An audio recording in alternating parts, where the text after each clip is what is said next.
Tag événement. Frédéric Ntumi-Bintssamou répond lui-même à la rumeur de complicité qui le lierait à Sassou. Et ce n'est qu'une mise en bouche. Le profond, le détail, le tout viendra si jamais il est en campagne ou devant une commission d'enquête. C'est peut-être ce qui fait peur à une certaine classe politique habituée à la manipulation, à la compromission et au crime pour régner. _bas. Plus petit que certains de nos compatriotes se complaisent dans le faux. Leur but consiste à étouffer et à brouiller les cartes, afin de faire croire que je suis une sorte de marionnette, à la disposition du régime. Étant donné que le pouvoir qui officiellement clame avoir comme credo la paix n'a apparemment aucun intérêt à susurrer aux Congolais qu'il m'utilise pour combattre cette même paix, il serait intéressant de se poser la question de savoir à qui profite cette manipulation relayée sur un marché de dupes pour flouer l'opinion.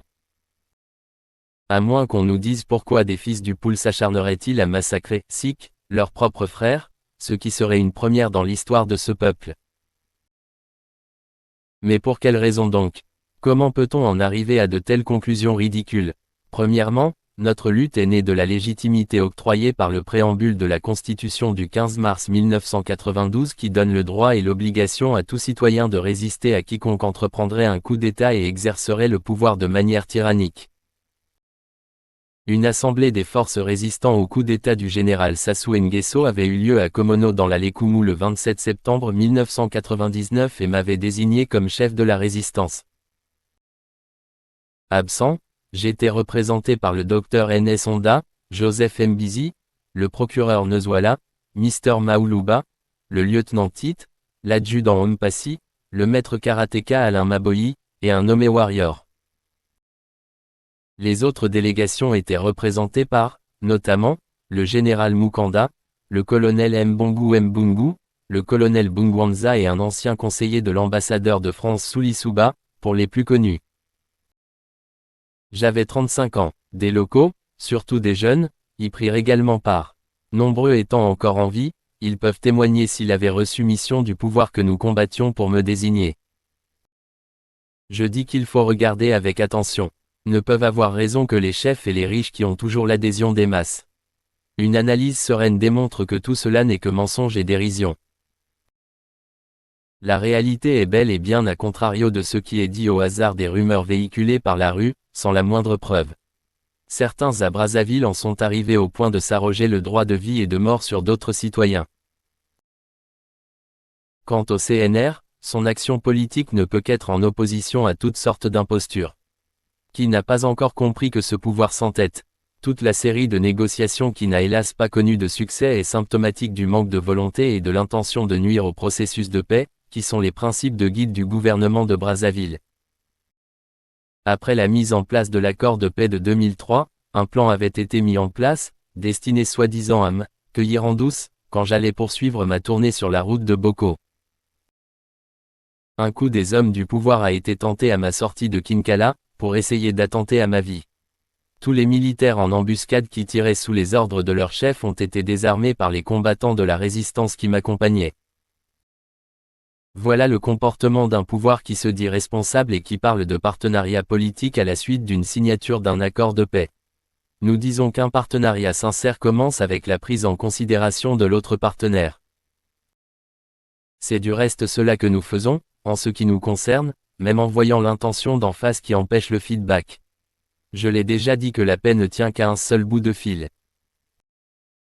Faut-il redire que ce régime arrogant a pour but, après avoir plongé le Congo dans un trou lugubre en détruisant son peuple et en faisant périr beaucoup d'hommes qui vivaient paisiblement, de maintenir ce pays dans la misère la plus noire?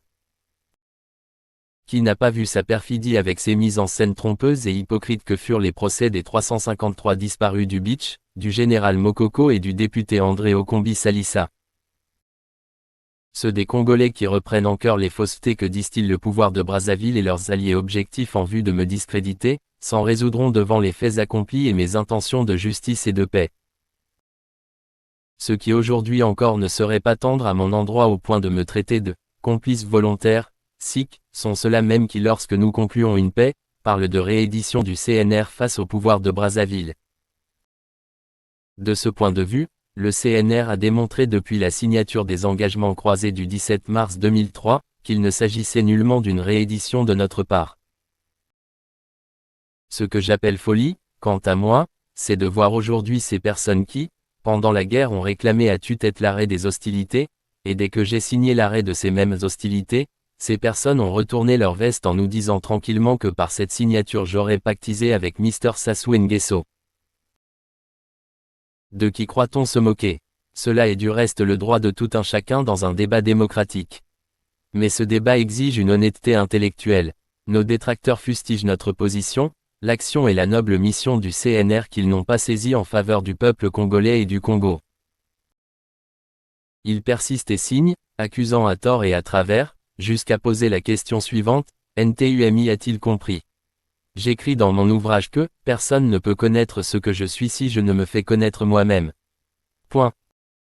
Le CNR et moi-même ne sommes et n'avons jamais été entretenus par le pouvoir de Brazzaville, comme le prétendent nos détracteurs, au mépris de la vérité, vérité qui ne semble pas les intéresser.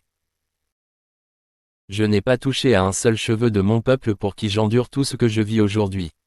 Celui-ci s'en rendra compte, malgré la politique d'intoxication distillée à travers le pays. Je trouve stupide, ne serait-ce que d'imaginer, que dans une guerre l'ennemi puisse ravitailler en armes son adversaire. Ou alors l'on ignore que les guerres du Congo furent de véritables guerres sans merci.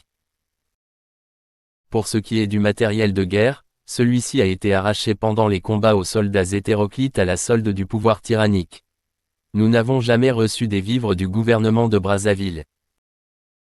Au contraire, il nous est arrivé d'aider, plus d'une fois, les militaires redéployés après les accords de paix qui sont souvent abandonnés à eux-mêmes par Brazzaville sans ravitaillement pendant des semaines, lorsque ces militaires sont venus me voir pour me dire qu'ils avaient faim. Ce fut le cas à Vinza notamment. En ce qui concerne le matériel roulant dont nous disposions, mon représentant en France est en mesure de vous démontrer, facture à l'appui, l'origine française des achats de ces automobiles. Il n'en reste pas moins qu'à la lecture de l'accord et vu le processus de paix, un budget substantiel aurait dû nous être accordé de droit, en tant que partenaire de paix. Et pourtant, pour employer une expression brazzavilloise, on a tordu le cou à cette logique là aussi. Je crois que les uns et les autres ont besoin d'un peu plus d'humilité pour mesurer la force de l'autre, quitte à mettre des garde-fous sur leur sensibilité. Je voudrais terminer mon exposé par les questions qui ont été posées par l'un de mes collaborateurs en France, sur un forum de débat sur Internet il y a plusieurs années. À ce jour, personne n'a pu y répondre. Mais peut-être que nos nouveaux détracteurs qui reprennent en chœur le refrain d'un pacte scellé entre NTUMI et Sassou pourront-ils y répondre. Que nos auteurs nous démontrent comment Mr Sassou donnait-il des consignes précises à toutes ses troupes, comment il remettait une photo du RPNTUMI à chaque soldat de ces différentes nations en lui disant « Attention, voici NTUMI, ne tirez pas sur lui, regardez bien sa photo. » Qu'il nous démontre comment Mr Sassou accrochait des yeux aux bombes pour que celles-ci évitent le RPNTUMI. Et quand une bombe est lâchée par un bombardier sur Manguiri en plein culte du dimanche officié par le révérend pasteur NTUMI lui-même, qu'on nous explique comment la complicité joue-t-elle dans un tel cas. Pourquoi, au lieu de se cacher dans la forêt équatoriale et résister avec toute sa famille, enfants y compris, sous des tonnes de bombes, ne s'était-il pas entendu avec son complice, pour éloigner sa famille? Pourquoi alors que Mr Sassou lui a proposé des milliards afin qu'il s'exile en le laissant régner dans l'absolutisme, n'a-t-il pas saisi l'occasion de profiter de cette aubaine plutôt que de traîner sa propre famille dans cette sale guerre? Point. Nous ne lâcherons pas notre persévérance dans la vérité, car c'est elle qui aura le dernier mot.